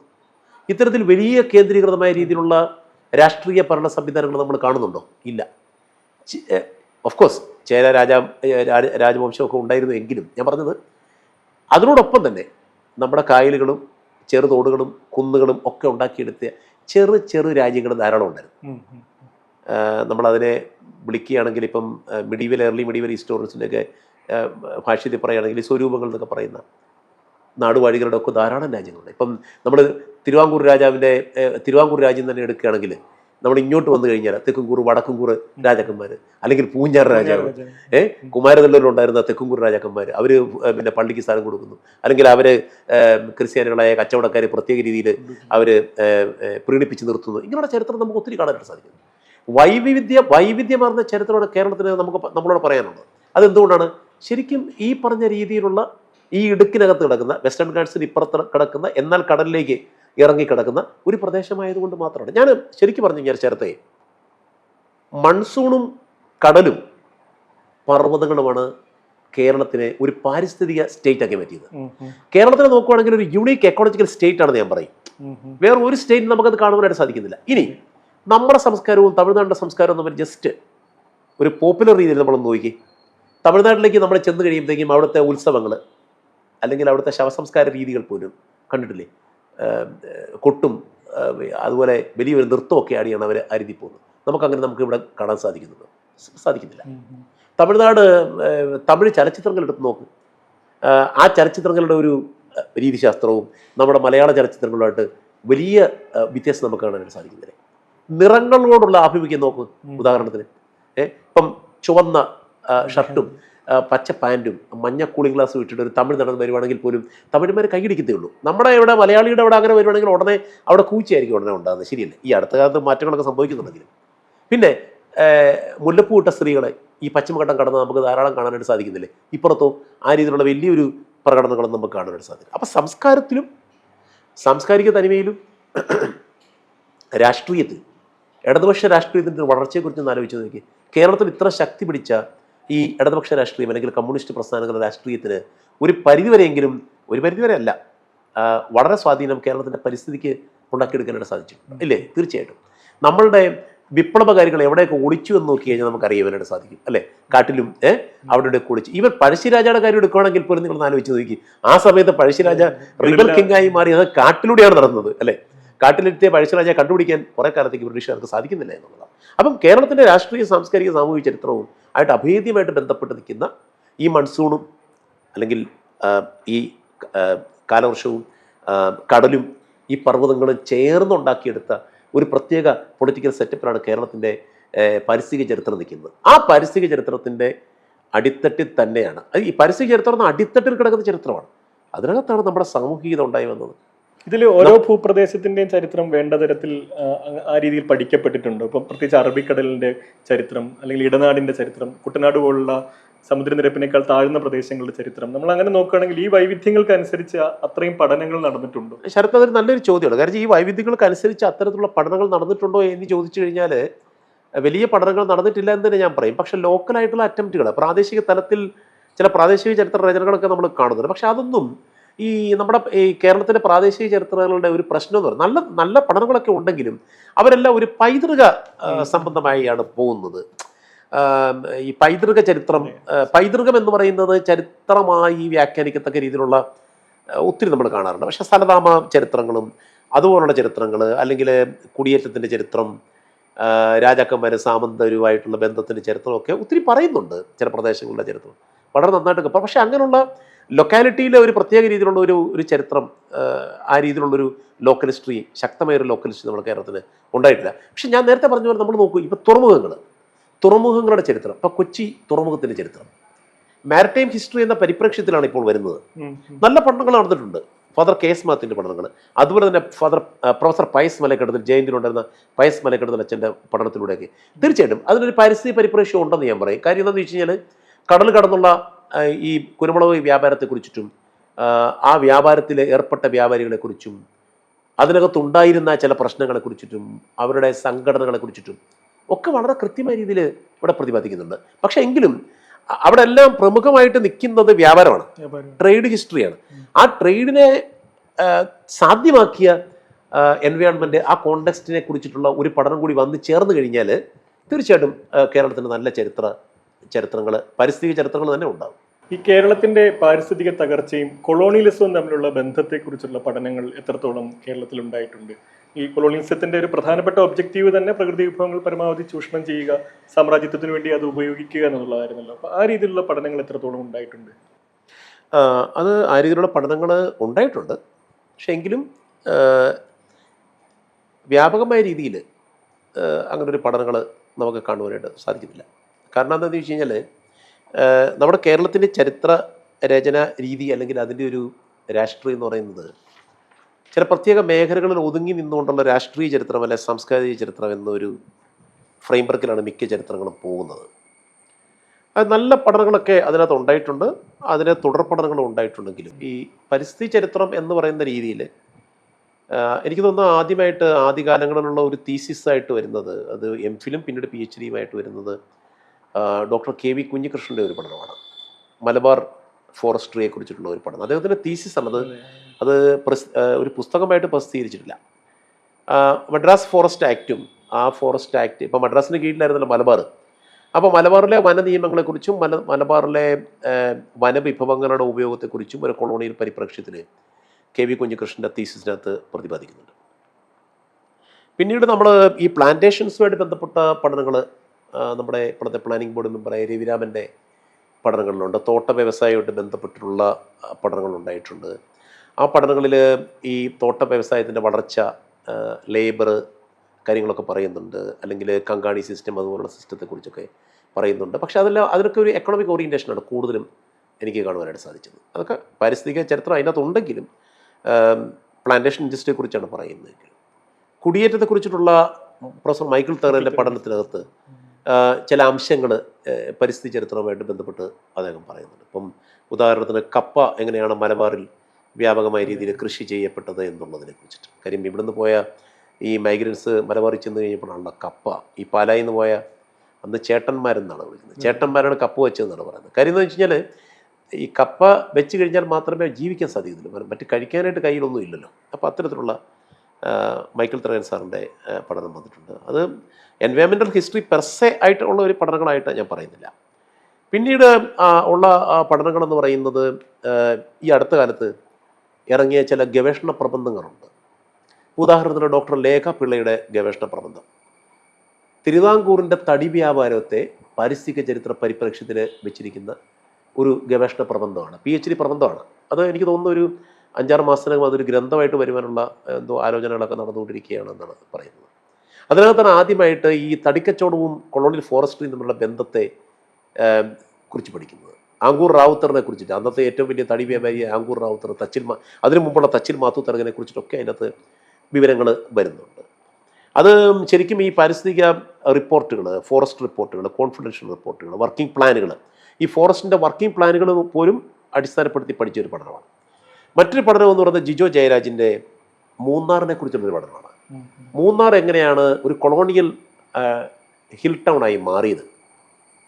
ഇപ്പം നമ്മളിപ്പം ശരിക്കും ശരത്തിന് അറിയാം, നമ്മളിപ്പോൾ മൂന്നാറിൽ ചെന്ന് കഴിയുമ്പോഴത്തേക്കും നമ്മളിപ്പം എറണാകുളത്തു നിന്നോ അല്ലെ പിന്നെ ഏതെങ്കിലും ഒരു നഗരത്തിൽ നിന്നോ കോട്ടയത്തു നിന്നോ മൂന്നാറിൽ ചെന്ന് കഴിയുമ്പോൾ നമ്മൾ ആദ്യത്തെ ഒരു വാക്ക് എത്ര സുന്ദരമായ പ്രകൃതി എന്നല്ലേ എന്ന് പറയുന്നത്, ഒരു ഗാർഡൻ ലോജിക്ക്. ആ ഗാർഡൻ ലോജിക്കിലേക്ക് എങ്ങനെയാണ് വന്നത്, ഒരു ട്രാൻസ്ഫോർമേഷൻ എങ്ങനെയാണ് സംഭവിച്ചതെന്നാണ് ജിജോ ജയരാജിൻ്റെ തീസിസിനകത്ത് പറയുന്നത്. പിന്നീട് MG യൂണിവേഴ്സിറ്റിയിൽ സോഷ്യൽ സയൻസിൽ പഠിച്ചിരുന്ന മീനു ജേക്കബ് എന്ന് പറയുന്ന ഒരു ഗവേഷക വിദ്യാർത്ഥി പിന്നീട് അവിടെ നിന്നും പോകുന്നതിന് ശേഷം 1924 പ്രളയത്തെക്കുറിച്ചിട്ട് ഉള്ളൊരു വർക്ക് വന്നിട്ടുണ്ട്. കൃത്യമായ രീതിയിൽ ആർക്കൈവൽ ഡോക്യുമെൻറ്റ്സ് വെച്ചിട്ടുള്ളൊരു പഠനമാണ്. 1924 മഹാപ്രളയത്തെക്കുറിച്ച്, 99 വെള്ളപ്പൊക്കത്തെക്കുറിച്ചിട്ട് PhD ഗവേഷണം വന്നിരിക്കുകയാണ്. വലിയ ഗവേഷണമാണ്. അതിനകത്ത് അന്നത്തെ ന്യൂസ് പേപ്പർ റിപ്പോർട്ടുകളുണ്ട്, ഗവൺമെൻറ് റിപ്പോർട്ടുകളുണ്ട്, അന്നുണ്ടായിരുന്ന അതിനുശേഷമുണ്ടായ സാഹിത്യ കൃതികൾ ഒക്കെ വെച്ചിട്ട്, തകഴിയുടെ കൃതിയൊക്കെ വെച്ചിട്ട് എങ്ങനെയാണ് ഒരു വള്ളത്തിലൊരു നമ്പൂതിരിയും ഒരു നായയും ഒരു പുലയനും ഒരുമിച്ച് കയറി എന്നൊക്കെ പറയുന്ന ആ ഒരു ഇതുണ്ടല്ലോ, പ്രളയം എങ്ങനെയാണ് ആൾക്കാരെ ഒന്നിപ്പിക്കുന്നതൊക്കെ ഉള്ളത്. അത് കഴിഞ്ഞും കാസ്റ്റായി തന്നെ തുടരുന്നില്ല, പക്ഷേ എങ്കിലും ആ മൊമെൻ്ററി ആയിട്ട് എങ്ങനെ വന്നു എന്നുള്ളത് വലിയ വിശാലമായ ഒരു എൻവയോൺമെൻറ്റൽ ക്യാൻവാസിൽ മീനു ജേക്കബിൻ്റെ പഠനമുണ്ട്. KT റാംമോഹൻ്റെ ടെയിൽസ് ഓഫ് റൈസ് എന്ന് പറയുന്ന ഗ്രന്ഥം കുട്ടനാടിൻ്റെ പാടി കൾട്ടിവേഷൻ്റെ ഒരു പൊളിറ്റിക്കൽ എക്കണോമിക് അനാലിസിസ് വളരെ സുന്ദരമായ രീതിയിൽ പ്രൊഫസർ റാംമോഹൻ ചെയ്തിട്ടുണ്ട്. സ്കൂൾ ഓഫ് സോഷ്യൽ സയൻസസിലെ പ്രൊഫസറായിരുന്നു. അങ്ങനെയുള്ള ധാരാളം പഠനങ്ങൾ, സവിശേഷമായ പ്രാധാന്യം അർഹിക്കുന്ന ഗ്രന്ഥങ്ങൾ വന്നിട്ടുണ്ട്. ഈ അടുത്ത കാലത്ത് ജോഷി മാത്യു പഴശ്ശിരാജ കോളേജിൽ ജോലി ചെയ്യുന്ന അസോസിയേറ്റ് പ്രൊഫസറായ ജോഷി മാത്യുവിൻ്റെ വെസ്റ്റേൺ ഗാഡ്സിൽ വന്ന ട്രാൻസ്ഫോർമേഷൻസിനെ കുറിച്ചിട്ട് 1800 മുതൽ 1947 വരെയുള്ള ട്രാൻസ്ഫോർമേഷനെ കുറിച്ചിട്ട് ഒരു പാരിസ്ഥിതിക ചരിത്രത്തിൻ്റെ കോണ്ടെക്സ്റ്റിൽ മാറ്റങ്ങളെ കുറിച്ചിട്ട് ഈ കേരളം മൊത്തം എടുത്തിട്ട്, മലബാർ മാത്രമല്ല, മലബാറും തിരുവിതാംകൂറും കൊച്ചിയും എല്ലാം എടുത്ത് കേരളത്തിൻ്റെ ഒരു കോണ്ടെക്സ്റ്റിലുള്ള ഒരു പുസ്തകം വന്നിട്ടുണ്ട്. അതൊരു നല്ലൊരു റെഫറൻസ് ഗ്രന്ഥമായിട്ട് മാറിയിട്ടുണ്ട്. ഷുമൈസ് ഫറൂഖ് കോളേജിലെ ഒരു അധ്യാപകനാണ്, ചരിത്ര അധ്യാപകനാണ്, യുവ ഗവേഷകനാണ്. അദ്ദേഹത്തിൻ്റെ വയനാടിൻ്റെ പാരിസ്ഥിതിക ചരിത്രം എന്ന് പറയുന്നൊരു പുസ്തകം വന്നിട്ടുണ്ട്. അതിനകത്ത് സവിശേഷമായ രീതിയിലുള്ള ഈ കൊളോണിയൽ കാലഘട്ടത്തിലെ സ്വർണ്ണ ഖനനത്തെക്കുറിച്ച് പോലും, ഈ മലബാറിൽ നടന്ന അതിനെക്കുറിച്ച് പോലുമുള്ള റെഫറൻസുകൾ ആ ഗ്രന്ഥത്തിൽ വന്നിട്ടുണ്ട്. കേരളത്തിൽ നടന്ന പാരിസ്ഥിതിക ചരിത്ര പഠനങ്ങളുടെ ഗവേഷണങ്ങളുടെ ഒരു ലിസ്റ്റ് നമ്മൾ നോക്കുന്ന സമയത്ത് അതൊരു വളരെ പ്രധാനപ്പെട്ട ഒരു വർക്കായിട്ട് നിൽക്കുന്നതാണ് അമൃതിൻ്റെ പഠനം. അമൃതിൻ്റെ എങ്ങനെയാണ് കാടും നാടും തമ്മിലുള്ള ഒരു ബൈനറിയെ സൃഷ്ടിച്ചത് എന്നുള്ളൊരു പഠനം. കൊളോണിയൽ ഫോറസ്റ്റ് പോളിസികളും കൊളോണിയൽ എക്കണോമിക് എക്സ്പ്ലോയിറ്റേഷനെയും ഒരു പൊളിറ്റിക്കൽ എക്കോളജിക്കൽ പ്രതലത്തിലും അതുപോലെ തന്നെ ഒരു കാടനുഭവം ഫോറസ്റ്റ് അനുഭവം മാറുന്നതിൻ്റെ യുക്തിയിലുമൊക്കെ മേൻ ആൻഡ് നേച്ചർ എന്ന് പറയുന്ന ഒരു ഡൈവർജൻസിനെ കൃത്യമായിട്ട് അടയാളപ്പെടുത്തിയിരിക്കുന്ന ഒരു ഗവേഷണ പ്രബന്ധമാണ് അമൃതിൻ്റെ. അമൃത് ഇപ്പം കേരള ഫോറസ്റ്റ് റിസർച്ച് ഇൻസ്റ്റിറ്റ്യൂട്ടിൽ ഒരു സീനിയർ സയൻറ്റിസ്റ്റായിട്ട് വർക്ക് ചെയ്യും. ഞാൻ കരുതുന്നത് അമൃതിൻ്റെ വർക്കൊരു ലാൻഡ്മാർക്ക് റെഫറൻസ് ആണ് കേരളത്തിൻ്റെ പാരിസ്ഥിതിക ചരിത്രത്തിന്. കാര്യം ഇത്രമാത്രം ആധികാരികമായിട്ടുള്ള ആർക്കൈവൽ രേഖകളെ അധികരിക്കപ്പെട്ട് എഴുതപ്പെട്ട ഒരു ഗവേഷണം കാണാൻ സാധിക്കുന്നില്ല എന്നുള്ളതാണ്. എനിക്ക് തോന്നുന്നത് അത്രമാത്രം ആർക്കൈവൽ ഡോക്യുമെൻറ്റ്സിന് ഒത്തു നോക്കുമ്പം അതിനെ താരതമ്യം ചെയ്യുമ്പം അടുത്ത് നിൽക്കുന്ന ഏകദേശം തുല്യമായിട്ട് നിൽക്കുന്ന ഒരു വർക്കാണ് ഞാൻ നേരത്തെ പറഞ്ഞ ലേഖ പിള്ളയുടെ ഈ ടിമ്പർ മൊണോപ്പൊളി, തടി വ്യാപാരത്തെക്കുറിച്ചുള്ള പഠനം. ഇനി ഇതിനകത്ത് എടുത്തു പറയേണ്ട മറ്റൊരു ഗ്രന്ഥം കൂടിയുണ്ട് കേട്ടോ. കാര്യം ഞങ്ങളുടെ ഈ പാരിസ്ഥിതിക ചരിത്രത്തിനകത്തെ ഒരു സവിശേഷമായ രീതിയിലുള്ള ഒരു ഇടപെടൽ ഞങ്ങൾ അവിടെ നടത്തിയത് ഡോക്ടർ ശാന്തി രാജശേഖരൻ തിരുവനന്തപുരം യൂണിവേഴ്സിറ്റി കോളേജിലെ, ഇപ്പോൾ ആർട്സ് കോളേജിലുള്ള ഗോപകുമാരൻ നായർ സാറിൻ്റെ കീഴിലുള്ള ഗവേഷണം നടത്തി ശാന്തി രാജശേഖരന് പുറത്തു കൊണ്ടുവന്ന ഒരു പ്രബന്ധം എന്താണെന്നറിയാമോ? Manual scavengers of Travancore. തിരുവിതാംകൂറിലെ തോട്ടിത്തൊഴിലാളികൾ, ഈ തിരുവിതാംകൂറിലെ ഒരു തോട്ടിത്തൊഴിലാളി സമൂഹം ഉണ്ടായിരുന്നുവെന്നും അവരെങ്ങനെയാണ് ജീവിച്ചിരുന്നതെന്നും അവർ ആധികാരികമായ രേഖകൾ വെച്ചിട്ട് ഈ തോട്ടിത്തൊഴിലാളികളുടെ ജീവസാഹചര്യങ്ങളെക്കുറിച്ചിട്ടും അവരുടെ വേതനത്തെക്കുറിച്ചും അതുപോലെ തന്നെ ഇതിൻ്റെ സാനിറ്റേഷൻ ഫയലുകളൊക്കെ പൂർണ്ണമായിട്ട് പഠിച്ച് ശാന്തി രാജശേഖരൻ എഴുതി പുറത്തിറക്കിയ ഒരു പ്രബന്ധമാണ്. അത് താമസിയാതെ അത് ഗ്രന്ഥമാകും കേട്ടോ. അത് പുസ്തകമാകാൻ വളരെ സാധ്യതയുള്ളൊരു PhD പ്രബന്ധമാണ്. എങ്ങനെയാണ് തോട്ടികൾ കേരളത്തിൽ ജീവിച്ചത്, ഇപ്പം നമ്മൾ തോട്ടുകളെ കുറിച്ച് പറയുമ്പോഴത്തേക്കും ഇതെങ്ങനെയാണ് പരിസ്ഥിതിയായിട്ട് കണക്റ്റഡ് ആകുന്ന പെട്ടെന്നൊരു സംശയം നമുക്ക് വന്നേക്കാം. സാനിറ്റേഷൻ പരിസ്ഥിതിയല്ലേ. അന്ന് അവരല്ലായിരുന്നു ഈ വിസർജ്യങ്ങൾ മൊത്തം ചുമന്നുകൊണ്ട് തലച്ചുമടായിട്ട് കൊണ്ടുകൊണ്ടിരുന്നത്. ഞാൻ ഈ അടുത്ത കാലത്തൊരു ലേഖനം വായിച്ച സമയത്ത് ഞാൻ കാണുകൂടെ 8ാം ക്ലാസ്സിലെ നോർത്ത് ഇന്ത്യയിലുള്ള NCERTയുടെ 8ാം ക്ലാസ്സിലൊരു പുസ്തകത്തിൽ ഇതുപോലെ നോർത്ത് ഇന്ത്യയിൽ ഈ തോട്ടിപ്പണി ചെയ്ത് ജീവിച്ച ഒരു സ്ത്രീയെ കുറിച്ച് പറയുന്നുണ്ട്. അവരെ വിളിച്ചിരുന്ന പേരാണ് മുനിസിപ്പാലിറ്റി. അവർ ഈ തലയിൽ കയറി പോവുകയാണ്. അവർ വൈകുന്നേരം ആകുമ്പോഴത്തേക്ക് അവരുടെ ദേഹത്ത് മൊത്തം ഈ വിസർജ്യങ്ങളാണ്, ഈ ഗന്ധമാണ്. ഈ മിയാസ്മാറ്റിക് എൻവറോൺമെന്റലിസം എന്നൊക്കെ പറയുന്നത് പോലെ, ഈ അവരുടെ അടുത്ത് ചെല്ലുമ്പോൾ അസുഖം പിടിക്കുന്നൊക്കെ പറയുന്നത് പോലെ അങ്ങനെ അൺടച്ചബിളായിട്ട് ജീവിച്ച, ഒരർത്ഥത്തിൽ പറഞ്ഞാൽ എക്കോളജിക്കലി അതർ എന്ന് നമ്മൾ വേണമെങ്കിൽ, സോഷ്യൽ ആൻഡ് എക്കോളജിക്കലി അതർ എന്ന് പറയുന്ന ഒരു വിഭാഗമായിരുന്നു ഇവര്. അപ്പം അത്തരത്തിലുള്ള പഠനങ്ങൾ, വളരെ ഗൗരവമേറിയ പഠനങ്ങൾ കേരളത്തിൽ നടന്നിട്ടുണ്ട്. ഇങ്ങനെ ഒരു യങ് റിസർച്ചേഴ്സിൻ്റെ ഒരു ഉദയം കേരളത്തിൽ സംഭവിച്ചിട്ടുണ്ട്. നമ്മുടെ ഇതിനകത്ത് തന്നെ മൺസൂനെ കുറിച്ച് എഴുതിയ ഫെബിൻ സിത്താരയുടെ പഠനം, ഗവേഷണം എന്ന് പറയുന്നത് മൺസൂനെ കുറിച്ചാണ്, കേരളത്തിലെ മൺസൂനെ കുറിച്ചിട്ടാണ്. അപ്പോൾ കേരളത്തിലെ കാലവർഷത്തെക്കുറിച്ചിട്ടും കേരളത്തിലെ വനങ്ങളെക്കുറിച്ചിട്ടും അതിലെ ജനങ്ങളെക്കുറിച്ചിട്ടും എല്ലാം പഠനങ്ങൾ നടക്കുന്നുണ്ട്. അത് കുറച്ചുകൂടി തീവ്രമായ രീതിയിൽ നടന്നു കഴിഞ്ഞാൽ, കുറച്ചുകൂടി എന്താണെന്ന് പറയുന്നത്, തെളിവ് രേഖകളുടെ കുറച്ചുകൂടി പിൻബലത്തോടുകൂടി നടന്നു കഴിഞ്ഞാൽ, ഞാൻ ഈ നേരത്തെ പറഞ്ഞ സാങ്കേതിക രീതികളൊക്കെ ആവിഷ്കരിച്ച് അതിൽ ഉപയോഗിച്ച് കഴിഞ്ഞാൽ കൃത്യമായ രീതിയിലുള്ള ഒരു എൻവയോൺമെൻറ്റൽ ഹിസ്റ്ററി ഓഫ് കേരള സാധ്യമാകും. ഇന്ത്യയിലെ ശാസ്ത്രീയ വനപരിപാലനം, സയന്റിഫിക് ഫോറസ്ട്രി എന്നുള്ള ഒരു കൺസെപ്റ്റ് ബ്രിട്ടീഷുകാർ ഇൻട്രൊഡ്യൂസ് ചെയ്യുന്നത് വനങ്ങൾ അവരുടെ അധീനതയിലാക്കാൻ വേണ്ടിയായിരുന്നല്ലോ. അപ്പോൾ കേരളത്തിലും അത് അങ്ങനെ തന്നെയായിരുന്നു. ഈ ബ്രിട്ടീഷുകാർ പോയ ശേഷവും ഒരു പോസ്റ്റ് കൊളോണിയൽ കാലത്തും നമ്മളുടെ വനം വകുപ്പ് ആ രീതിയിലുള്ള ഒരു അപ്രോച്ചാണ് സയന്റിഫിക് ഫോറസ്ട്രിയിൽ തുടർന്നത് എന്നൊരു വിമർശനം ശക്തമായിട്ടുണ്ട്. ഒരു ചരിത്രകാരൻ എന്ന രീതിയിൽ അതിൻ്റെ കാരണങ്ങളെ എങ്ങനെയാണ് സാർ നോക്കിക്കാണുന്നത്? ആ വിമർശനത്തോട് ഞാൻ യോജിക്കുന്നു. കാര്യം എന്താണെന്ന് വെച്ച് കഴിഞ്ഞാൽ, ഈ സയൻറ്റിഫിക് ഫോറസ്ട്രി എന്ന് പറയുന്നത് നല്ല ആശയമാണ്. സയൻറ്റിഫിക് ഫോറസ്ട്രി പക്ഷെ പിന്നീട് കൊമേഴ്ഷ്യൽ ഫോറസ്ട്രി ആയിട്ട് മാറുകയാണ്. ശാസ്ത്രീയ വനപരിപാലനം വാണിജ്യ വനപരിപാലനമായിട്ട് മാറുകയാണ്. അതിൻ്റെ കാവലാൾക്കാരായിട്ട് ഫോറസ്റ്റ് ഡിപ്പാർട്ട്മെൻറ്റ് മാറുകയാണ്. അപ്പോൾ അങ്ങനെ ഫോറസ്റ്റ് ഡിപ്പാർട്ട്മെൻറ്റോട്, അതുകൊണ്ടാണല്ലോ സാധാരണ ഈ ഫോറസ്റ്റ് ഡിപ്പാർട്ട്മെൻറ്റോട് പ്രത്യേക രീതിയിലുള്ളൊരു എതിർപ്പ് ആൾക്കാർക്ക് പെട്ടെന്ന്, ഈ കുടിയേറ്റക്കാർക്ക് മാത്രമല്ല ഈ ഗോത്രവർഗ്ഗക്കാർക്ക് എല്ലാം ഉണ്ടാകുന്നതിൻ്റെ ചരിത്രപരമായ കാരണം അതാണ്. ഇവരെ ഒരു ഏലിയനായിട്ട്, അതറായിട്ട് കാണുന്ന, അവരെ മാറ്റി നിർത്തുന്ന, അവരെ സംശയത്തോടെ നോക്കുന്ന ഒരു കൊളോണിയൽ രീതി അത് ഇന്നും തുടരുന്നുണ്ട്. പക്ഷേ എങ്കിലും വലിയ മാറ്റങ്ങൾ നമ്മുടെ ഫോറസ്റ്റ് ഡിപ്പാർട്ട്മെൻറ്റിൻ്റെ പ്രവർത്തനങ്ങളുണ്ട്. Participatory forest management, joint forestry management ഒക്കെ കൊണ്ടുവരുന്നുണ്ട്.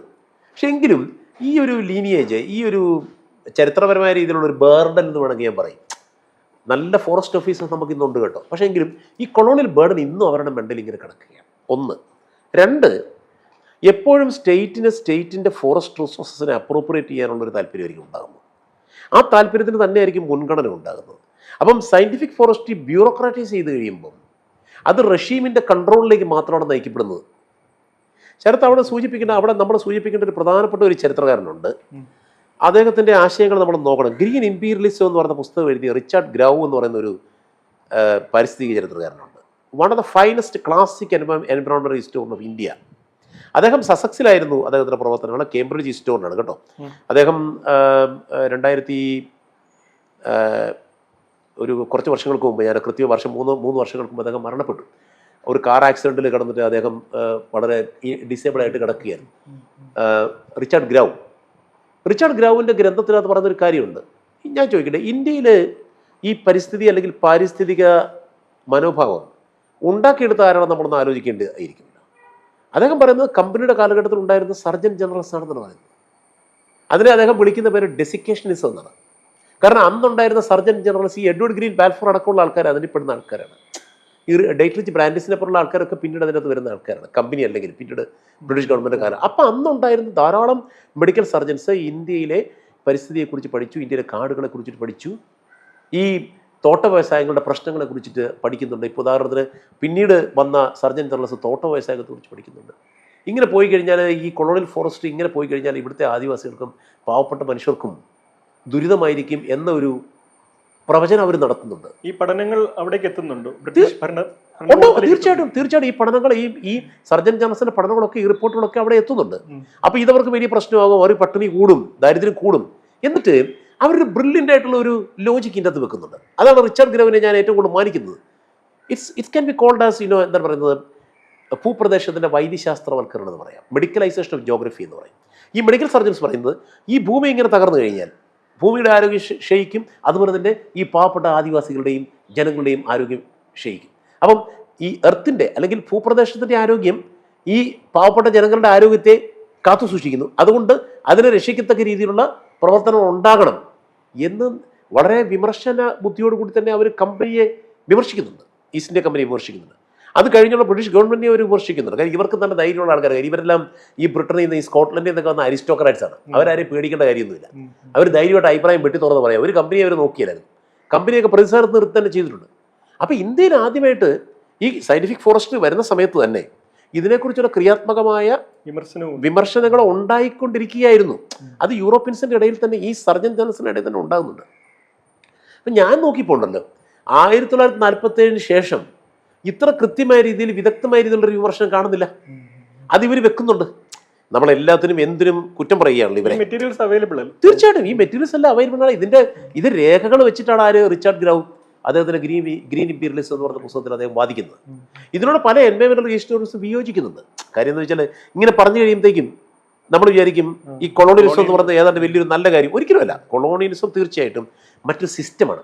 ഈ കൊളോണിയൽ സിസ്റ്റത്തിലേക്ക് ഈ നോളജൊക്കെ വന്നിട്ട് പിന്നീട് അത് ഇൻവിസിബിളായി മാറുകയാണ്. കൊളോണിയലിസത്തിൻ്റെ ലോജിക്ക് എന്ന് പറയുന്നത് കൊമേഴ്ഷ്യൽ ഫോറസ്ട്രിയാണ്. സയൻറ്റിഫിക് ഫോറസ്ട്രി കൊണ്ടുവരുന്നത് വെറൊരു മറയായിട്ടാണ്. അല്ലെങ്കിൽ ഞാൻ ചോദിക്കട്ടെ, സയൻറ്റിഫിക് ഫോറസ്ട്രി ആദ്യമായിട്ട് ഇന്ത്യയിലേക്ക് നടപ്പാക്കുന്നു. സയൻറ്റിഫിക് ഫോറസ്ട്രിക്ക് പ്രധാനപ്പെട്ട ഒരു ഗവേഷണ കേന്ദ്രം ഇന്ത്യൻ ഫോറസ്റ്റ് റിസർച്ച് ഇൻസ്റ്റിറ്റ്യൂട്ട് ഡെറാദൂണിൽ സ്ഥാപിക്കുന്നു. ഈ ഡെറാദൂണിൽ സ്ഥാപിച്ച ഇന്ത്യൻ ഫോറസ്റ്റ് റിസർച്ച് ഇൻസ്റ്റിറ്റ്യൂട്ടിന് ആദ്യം കൊടുക്കുന്ന ജോലി എന്താണെന്നറിയോ? ബ്രിട്ടീഷ് ഗവൺമെന്റ് നല്ല തരം റെയിൽവേ സ്ലീപ്പേഴ്സ് ഡെവലപ്പ് ചെയ്യാനുള്ള ഗവേഷണം ചെയ്യുക. അപ്പം ഇന്ത്യയിലെ വനങ്ങളെ രക്ഷിക്കാനായിട്ട് സംരക്ഷിക്കാനായിട്ടുള്ള നയരൂപീകരണത്തിന്, ശാസ്ത്രീയ നയരൂപീകരണത്തിനുള്ള ഇന്ത്യൻ ഫോറസ്റ്റ് റിസർച്ച് ഇൻസ്റ്റിറ്റ്യൂട്ടിന് ആദ്യം കൊടുക്കുന്ന പണിയതാണ്. അപ്പം ഇന്ത്യൻ്റെ എന്തായിരുന്നു? ഇന്ത്യൻ്റെ കൊമേഴ്ഷ്യലൈസേഷൻ ആയിരുന്നു, റെയിൽവേ എക്സ്പാൻഷൻ ആയിരുന്നു, വേൾഡ് വാറിന് തടി കിട്ടാൻ വേണ്ടിയുള്ള പരിപാടിയായിരുന്നു, മൊണോപ്പൊളൈസേഷൻ ഓഫ് ടീക്ക് ടിമ്പർ. നമ്മുടെ പരിസ്ഥിതി ചരിത്രത്തിലെ ഏറ്റവും നിർണായകമായ ഒരു ചരിത്രം ഉണ്ടാക്കിയെടുത്ത ടീക്ക് ടിമ്പറാണ്. 1865 ഒന്നാം ഫോറസ്റ്റ് ആക്ട് പാസ്സാക്കുന്നത് പോലും ഈ ടീക്കിന് വേണ്ടിയാണ്. നമ്മുടെ പരിസ്ഥിതി ചരിത്രത്തിൻ്റെ ഒരു പ്രധാനപ്പെട്ട ഒരു ഹീറോ ആണ് ടീക്ക് എന്ന് പറയുന്നത് ബ്രിട്ടീഷുകാരെ സംബന്ധിച്ചിടത്തോളം. ഈ ടീക്കിന് വേണ്ടിയാണ്. അപ്പം അത്തരത്തിൽ നമ്മൾ നോക്കുമ്പം പോസ്റ്റ് കൊളോണിയൽ പീരീഡിലും ഇത്തരത്തിലുള്ള മൊണോപ്പൊളൈസേഷനോടെ ശ്രമം നടക്കുന്നുണ്ട്. അത് റഷീമിൻ്റെ അധികാരം ഉറപ്പിക്കുവാനുള്ള, അല്ലെങ്കിൽ കാട്ടിൽ നടക്കുന്ന കലാപങ്ങളെ ഒതുക്കുവാനായിട്ടുള്ള ശ്രമങ്ങളൊക്കെ ആയിട്ട് അതിനെ കാണുവാനായിട്ട് സാധിക്കും. ഇന്ത്യൻ ക്രിമിനൽ ട്രൈബ്സ് എന്ന് പറയുന്ന ഒരു ആക്ട് ഒരു ബ്രിട്ടീഷുകാർ പാസ്സാക്കിയിട്ടുണ്ടായിരുന്നു. അപ്പം അത്തരത്തിൽ ആ രീതിയിലുള്ളൊരു ഏലിയനേഷൻ സംഭവിക്കുന്നുണ്ട്. കാര്യം ഹണ്ടിങ് നിർത്തിയ കൊളോണിയൽ നിയമം, ഹണ്ടിങ് പാടില്ല, ആദിവാസികൾക്ക് ഹണ്ട് ചെയ്യാനായിട്ട് സാധിക്കത്തില്ല. എന്നെ സംഭവിച്ചെന്നറിയോ? ഈ ഹണ്ടിങ് നിർത്തി കഴിഞ്ഞപ്പോഴത്തേക്കും അവർക്ക് ഈ രീതിയിലുള്ള ഹണ്ടിങ് പോസിബിൾ അല്ലാതെ വന്നപ്പം അവരുടെ ശരീരം ശോഷിച്ചു. അവർക്ക് ന്യൂട്രിയൻ ലെവലുള്ള ആഹാരം, നോൺ വെജിറ്റേറിയൻ ഫുഡാണ് അവരുടെ പ്രധാന ന്യൂട്രിയൻസ് കിട്ടിക്കൊണ്ടിരുന്നത്. അത് കിട്ടാതെ വന്നപ്പോൾ അവർ ശോഷിച്ചു. അവരുടെ ആരോഗ്യം ദുർബലമായി, കുറേ പേര് മരണത്തിനിരയായി, കുറേ പേര് എന്ത് ചെയ്തു? ഗ്രാമങ്ങളിലേക്ക് ചേക്കേറി. അവർ പിന്നീട് എന്തുകൊണ്ട് അവിടെ വന്നു കഴിഞ്ഞപ്പോൾ അവർക്ക് ഒരു ജോലിയും ചെയ്യാൻ പറ്റാത്ത അവസ്ഥയിലായിപ്പോയി, അൺസ്കിൽഡ് ആയിപ്പോയി അവർ. അവരെന്ത് ചെയ്തു? അവർ ഇത്തരത്തിലുള്ള മീനിയൽ ജോലികൾ ചെയ്ത് ജീവിക്കേണ്ടി വന്നു.